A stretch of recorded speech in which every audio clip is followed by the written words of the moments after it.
Hello and welcome to Release the Clowns. It's a very special edition of the show because this is the season opener for season 4. And that's why we've come to the capital of Belgium, Brussels, for an enormous party. At the moment I'm the only person who's got a microphone near. Alex has climbed a steeple. I don't know what he's hoping to achieve. He's doing an impression. We're in the main town square. He's doing an impression of the famous little boy having a whiz into a fountain, but he's doing it off the top of one of the buildings. Oh, Alex, you are. That's brilliant.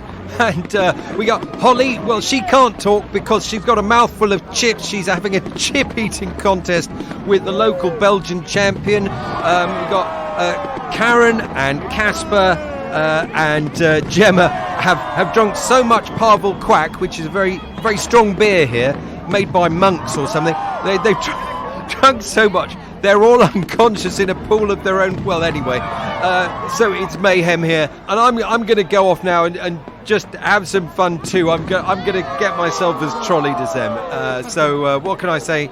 Release the Clowns, season 4.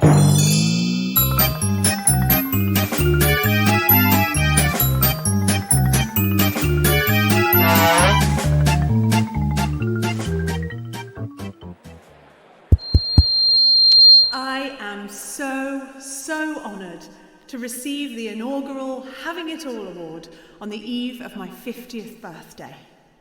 I have dedicated my life to proving that by subjugating my own needs constantly, it is possible to be the best woman, wife, mother, friend and daughter, and pursue a career, conform to social beauty norms, and remain relevant into middle age and beyond.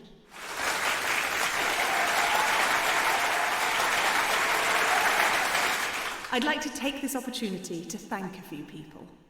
First of all, myself, because let's be honest, if I hadn't spent every waking hour juggling and worrying, none of this would be possible.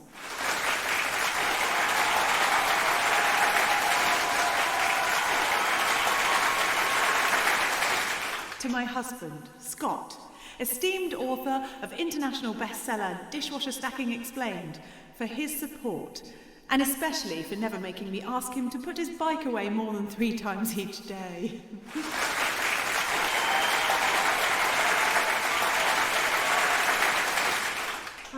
What's that, Scott? Clean work shirts? Utility room.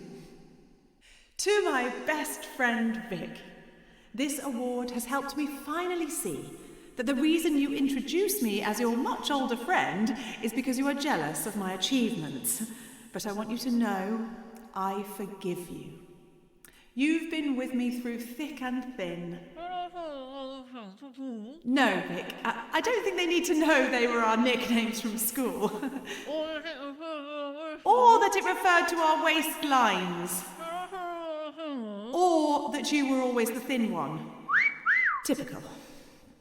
Where was I? Ah, yes. I must mention Leo. Leonardo DiCaprio, who is here tonight. Wow, she must be amazing. This is so totally appropriate. Leo, darling, I'm sorry I broke your heart, leaving you so damaged you could never date a woman your own age again, and... Oh, wow. There it is. The stroke of midnight. So, as I turn 50, I stand before you as proof that an older woman can have it all. What? She's 50? Ew! Oh! She's so old! Hey! Oh my God! Oh, darling! Hey! What's still here? Hey! I haven't finished! Hey! Can you hear me? Hey! Right. I'll just start stacking the chairs then. Release the clowns. And now, on Middle-earth FM, Dan Gelf will read Chapter 5 of his hard-hitting exposé of what really happened in The Lord of the Rings, Sodding Hobbits. So, there we were in Rivendell, the Fellowship of the Ring, ready to lay down our lives to defeat the Dark Lord. But the fact is, not one of them would have been my first choice for the team. Even Aragorn, or, as we came to know him, Araghorn. Don't get me wrong, he's a good bloke and a great ranger, but a one-track mind. Anything in a skirt. I mean anything in a skirt.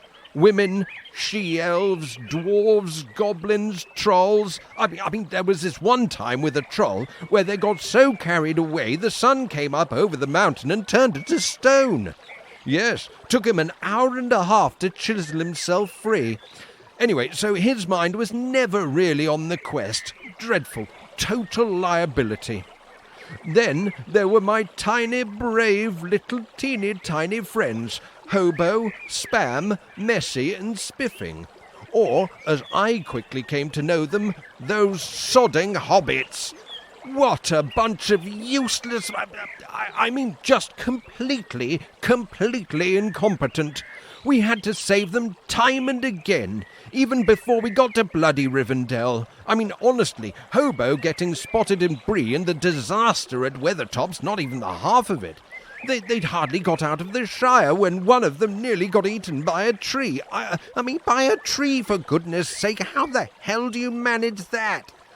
Of course, my tiny, brave, little teeny tiny friend Hobo used his creative veto to keep that out of the film adaptation. Cut it for time, my foot. It's 10 hours of film. Another couple of minutes watching a moronic hobbit getting half eaten by a tree would have been a bit of light relief. But the point is, I wouldn't have had any hobbits on the team, and especially not Spam. You see, what you have to remember about Spamwise Gumtree, and this is very, very important and vital to understand his character, Spamwise Gumtree is a moron. Yes, a complete imbecile who's so irredeemably stupid that he doesn't know how bloody stupid he is. And he burbles endlessly on about his old gaffer. Oh, really, Spamwise, your old gaffer knows 47 different ways to boil a potato. How very interesting. And surely it must be a helpful nugget of information that will come in handy later in our quest to defeat evil. Oh, no, actually, come to think of it, it's tedious bollocks that's no use to anybody. Sod throwing the ring into Mount Doom, we should have just sent Spam to bore the Dark Lord to death. And if the hobbits weren't bad enough, we had to take a dwarf.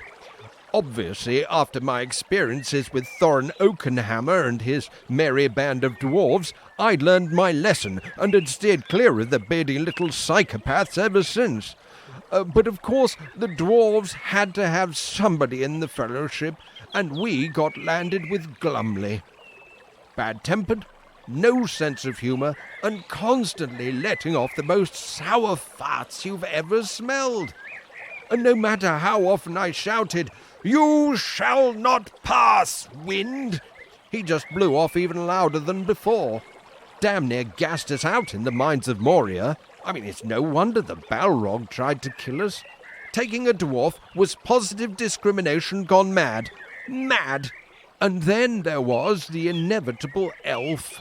Now, I think we can all agree, elves are smug bastards, always looking down at everyone with that self-satisfied smile like there's nothing anyone can do that they haven't seen before. And as I quickly discovered, the biggest smug bastard elf of the lot was Lego Brick.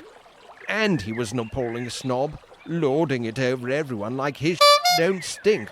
Well, it does. I know, because I inadvertently trod in some on day 2. Sticks to your boots like treacle. Took me a whole week to clean it off, so I wouldn't have taken him just for that. And as for Boromir, what a hole. And that was the bunch of useless tosspots that was foisted on me to save the world. Fellowship of the Ring? I'd have been better off summoning the village people to vanquish the Dark Lord. I realised right from the moment we set off from Rivendell that if Middle-earth was going to be saved, I'd have to do it myself. And guess what? It had nothing to do with sodding hobbits. Release the clowns. And now on Radio World, Lockdown Parentis with Dim Towling.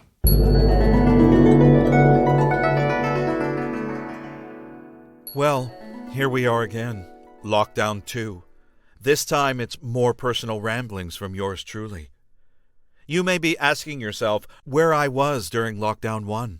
You may have missed my trenchant insights into the strange new world we were all thrown into in March. And, believe me, I missed sharing my trenchant insights with you.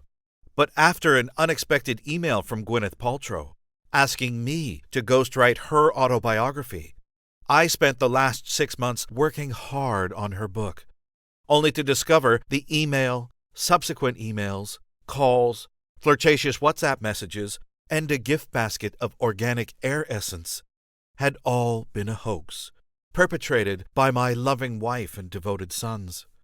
Even the tortoise seemed in on the hoax. The way he chewed on his organic Monty Don's old Nigel lettuce leaves as the 6-month prank was revealed to me seemed to sound as though he was calling me by his usual derogatory epithet. Wanker, my wife said, when I announced that I would not be fooled a second time and demanded to be left unmolested by family concerns or jokes to pontificate about the second wave of this global crisis that has affected so many columnists, forced to stay at home day after day and resort to writing about the narrow world of their domestic lives. But credit to my beloved. She sweetly asked me how long I would like to be left undisturbed. A week? 2 weeks? Till the end of lockdown, whenever the hell that is? I reminded her that it was all moot during lockdown. None of us could go anywhere at all, other than to the park, along with everyone else. She informed me that she had formed a support bubble. I thought I was your support bubble, I replied. She laughed, a little too heartily again for my liking, and told me that Nick Knowles was all on his own, and he has done so much to help unfortunate people across the nation that it was time someone gave something back and helped him with a bit of DIY. So here I am in my deluxe boutique garden shed, designed by Bella Freud. I met her on House Party, playing Twister with Gordon Brown and Phoebe Waller-Bridge. One thing led to another, and voila! I have a beautiful shed in the style of a psilocybin mushroom, but with Wi-Fi and double glazing, so the neighbors can't hear me declaiming out loud my carefully chosen words, or the primal screams of frustration about my titanic struggle to come up with something that Mariella Frostrup hasn't already written about. Or how about a podcast, perhaps? Many of my friends and colleagues have successfully started broadcasting, in effect, from their own expensively converted barns, lofts, sheds, sharing their own thoughts on lockdown with their world at large. I particularly enjoyed Adam Buxton's intimate chat with Louis Theroux on the difficulty of interviewing guests in person during lockdown. While on Louis Theroux's podcast, I thought his talk with Adam Buxton about how he'd much rather be talking to Joe Cornish was hilarious. Joe Cornish has yet to podcast, it seems, mostly because he's writing and directing the upcoming Gwyneth Paltrow biopic starring Meryl Streep. I look at the time. It's lunchtime. I look at the house. No one is in. My wife must still be giving Nick Knowles a hand. I guess I'll have to make my own lunch. Release the clans. Hello, children. I'm going to poke a hole in this ping pong ball and stick it on the end of my right index finger to turn my hand into a mouse. There, you see. My other fingers are its legs. I've stuck some whiskers on now, and now he's going to go for a walk across my desk. Mousy, mousy, mousy, mousing around. Oh, mousy, mousy, mousy, what fun have you found? I'm going to take my socks off now because sometimes I imagine that my toes are 10 little piglets. I need to be careful not to fall over.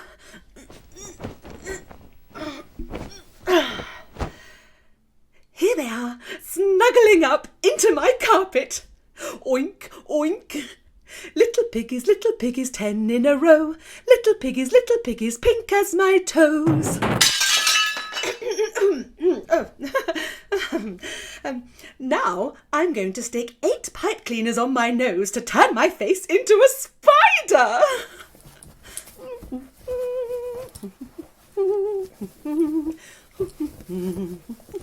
There, you see?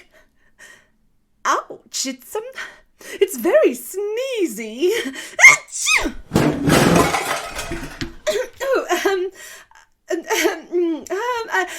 And if I pour salad cream in my ears and stand on my head, I look a bit like a fruit bat.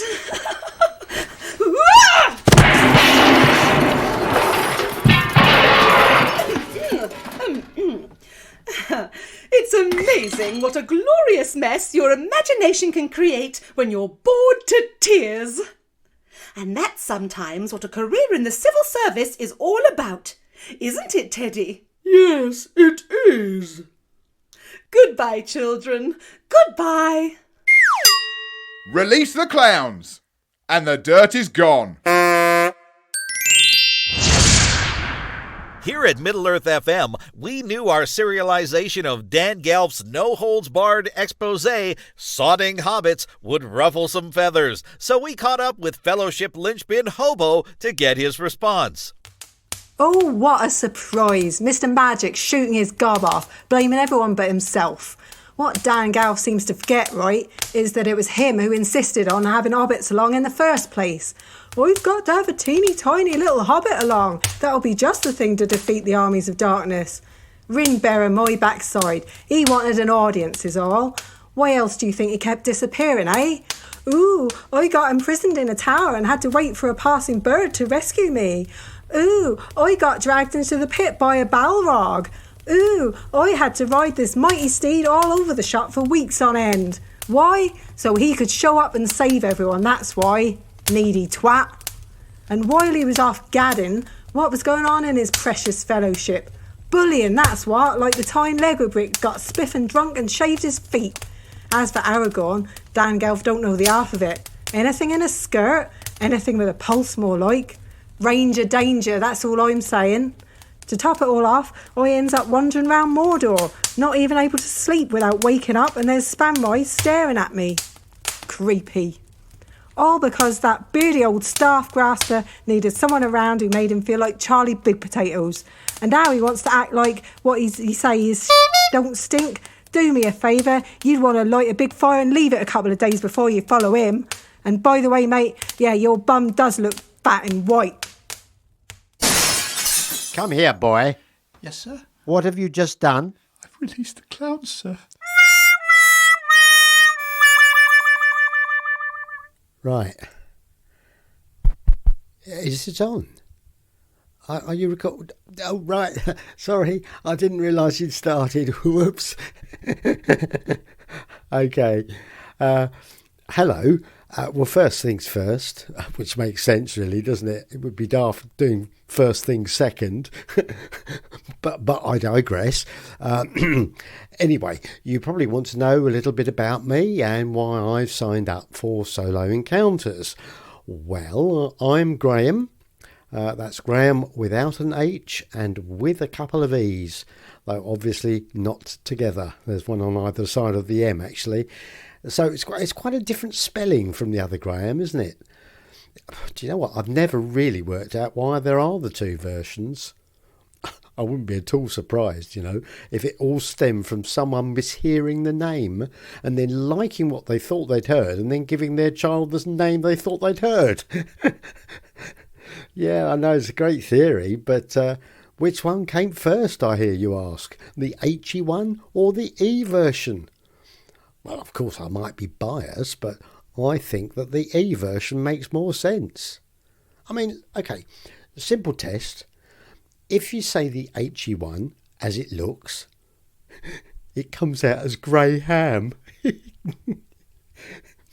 you know, I think some Americans actually do say that, grey ham. My version, allowing for the diphthong, is a bit more logical. Graham. Diphthong. There's a funny word. It's got 4 consonants clustered together in the middle. Quite unusual in the English language, though pretty standard in Polish, I believe. So, all right then, a little bit about myself. Firstly, I'd say I'm a pretty placid sort of bloke. I mean, I wouldn't go so far as to say I couldn't hurt a fly, because I have done. Well, on numerous occasions, actually. And what's more, I've killed some of them. I mean, does a fly feel pain anyway, really? It's difficult to know, I suppose, because they can't talk. Well, apart from in that film, The Fly... Help me, help me! There was a remake, wasn't there, with Jeff Goldblum. But I think I prefer the original with Vincent Price, actually. Anyway, to be honest, I find it very difficult to feel sorry for something which spends all day tucking into dog poo. Which leads me on to my second point. Yeah, if I don't kill the fly, then it may well kill me. Or one of its descendants might. It might be a few years later, but that fly could be directly responsible for my death from food poisoning in an old people's home. So, I'm not a Buddhist. What else? Oh, yeah, I like to travel. I like nothing better than sometimes hopping on a 37 just for the hell of it. Well, you never know who else is going to be on it, do you? Oh, did I say 37? Oh, I meant 294. Oh, I'm always getting those two mixed up. Also, I'm a bit of a foodie. I'm salivating now at the thought of a plate of corned beef hash with peas. Oh, beg your pardon, petit pois. Delicious. And what about politics? To be honest, I don't give it much thought. Well, they're all the same, aren't they? Really? Oh, I had loads more. Oh, well, that's my time up, I'm afraid. I really hope you liked what you saw and heard and get in touch. Release the clowns!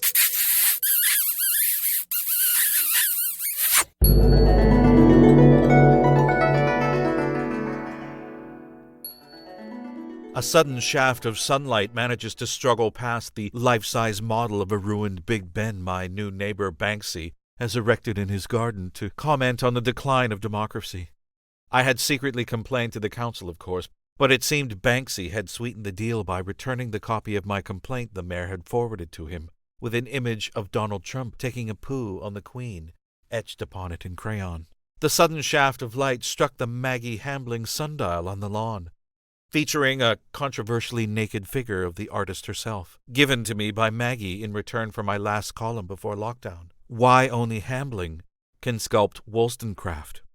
My mind begins to relax, and I drift deeper into my subconscious in search of the perfect way to present my 500 words on the greatest peril facing mankind since, Pokemon Go. After a very satisfying sweet potato and jambon alfalfa frittata with extra butter sauce, ordered online from Nigella Lawson's new pop-up takeaway shop, Deliveroo. So clever. I return to my desk to ponder the Herculean task of composing 500 words before Money for Nothing. Jay Blades once restored my banjo. He had daringly sacrificed function for form. Painted neon orange, it looked amazing, but was only really fit for slicing giant ostrich eggs, which he also sold to me at a bargain price of £100 a dozen.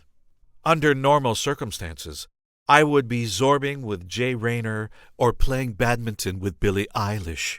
But no, thanks to COVID, or Qvid as everyone seems to be pronouncing it now, those days are over, or over, but hopefully not for Ivor. The columnist has to be in the world to write about the world, as I said to Salman Rushdie on Zoom last night over mojitos and cribbage. My wife calls. It seems that Nick Knowles, personal builder's uncle's grandmother's optician's quinoa delivery driver's best friend's online psychotherapist's cat has COVID. And so my chosen one has no choice but to quarantine for 2 weeks. I ask her why she doesn't quarantine at home. After she stops laughing, she hangs up. 500 words on DIY? A sudden barrage of noise, shouting and laughing and swearing, drill music. Or is that just a drill? My sons have returned with about 200 of their friends. One of them stumbles drunkenly towards Maggie Hambling to embrace her lewdly. He slips and knocks her from her pedestal of gin bottles, shattering the great artist's likeness into 1,000 pieces, just like my concentration. I exhale through gritted teeth and select the most calming music from my Spotify playlist. Sandy sings Sinatra at the Sands. The tortoise looks at me as if to say, "Be-dooby-doo-bop, ba-dum-dum." Wanker.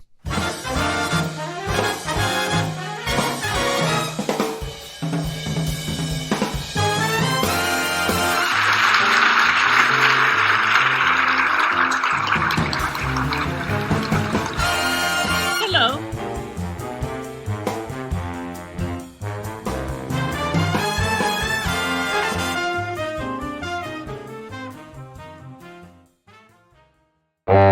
Take 2 clowns into the shower? Not me. I just release the clowns and go.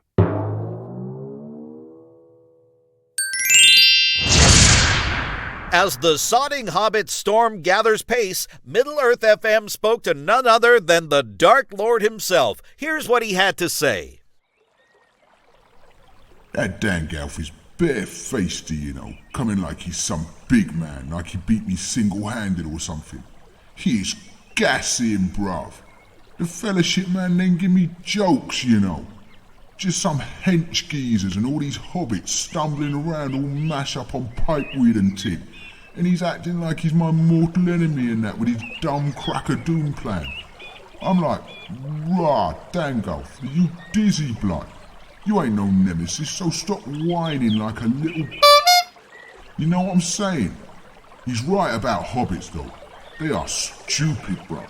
True say, I had to deal with orcs, what is so dumb they start killing each other just 'cause they get bored. And I still nearly won. Them hobbits couldn't even outsmart Gollum. Gollum! Brother lives in a hole, but them wasteman hobbits couldn't shake him.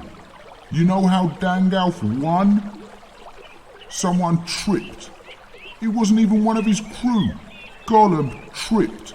Fell in the crack of doom. Game over. That's not a plan, you know. I had a plan. I wasn't just waiting around till someone got clumsy. It gets me bare vexed, you know. Makes me feel very unself-empowered. Real talk, I ain't been able to plan world domination since. Can't even dominate this glade. Watch this. Yo, birds, be my eyes in the world and that, you feel me? See? Nothing. Sodding hobbits.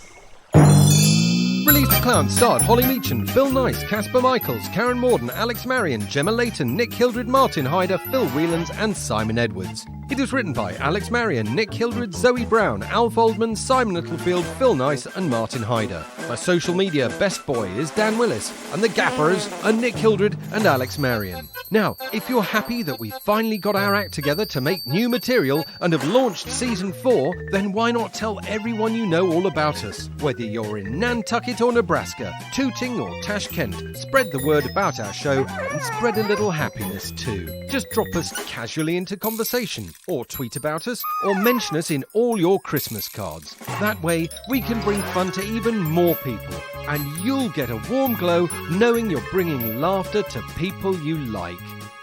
Ah. See you in 2.